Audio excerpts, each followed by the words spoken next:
Голем интерес за маслото од канабис во аптеките, што пред една недела пациентите со малигни заболувања, мултиплекс склероза и другите што имаат потреба од овој лек ќе може да го земаат со рецепт.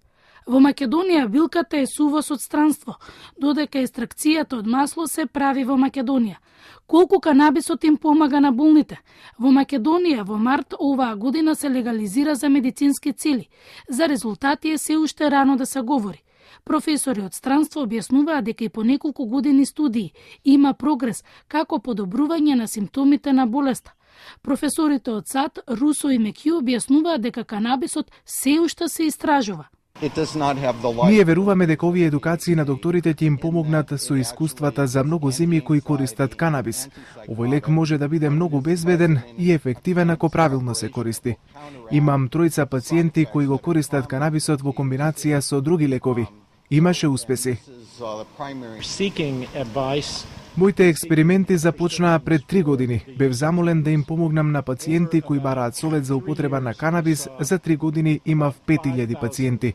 Многу семејства сами го одгледуваат. Пациентите со мултиплекс склероза имаат подобрување, но многу треба да се истражува. И јас на почетокот не знаев за канабисот.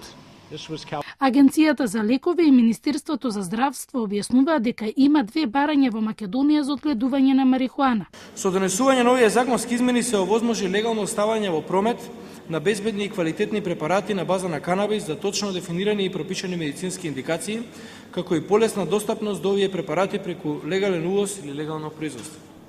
На овој начин овозможивме достапност на овие производи до нашите граѓани по легален пат, без при тоа да се соочуваат со било какви законски прописи, односно нерегуларности во однос на законот и прекршување како резултат на злоупотреба, бидејќи досега овој сегмент не беше регулиран и секоја употреба на овие препарати се сметаше за злоупотреба.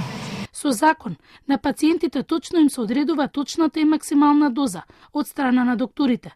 Истовремено и аптеките ќе треба да водат евиденција кој доктор препишал лек со канабис.